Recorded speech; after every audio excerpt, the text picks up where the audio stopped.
A general rule of thumb on the pickleball court is to follow the flight of the pickleball. By following the flight, you'll create better angles for yourself and you'll minimize the angles of your opponents. So make sure you follow the flight, and this is especially important on the return to serve and that third shot. Let's turn it over to Coach Steve to really break it down. So we're talking about following the flight of the ball. Real simple. If I go down the line, I'm going to move in on a straight line from my shot.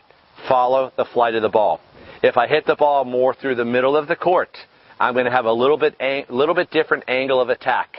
If my shot is way off to the left, my left, then my angle attack is going to be much different. So let me show you what I'm talking about. This is my down the line approach when I hit the ball down the line. I'm moving in this direction and I'm setting up here.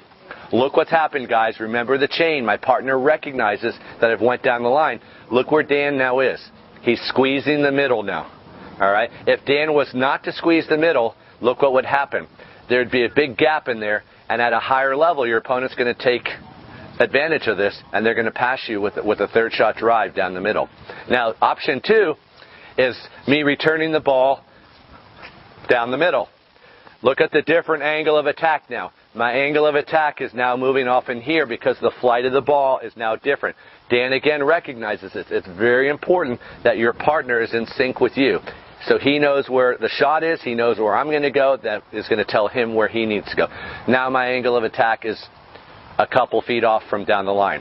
And then real easily, if I'm going back cross court, my angle of attack would be drastically different. It might even bring me to the tee here sometimes.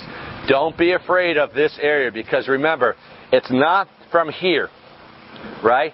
Because the ball is coming from over there. Look how difficult it's going to be for a cross-court shot to get by me. It really only leaves open this little 10-15% of the court on that little angle.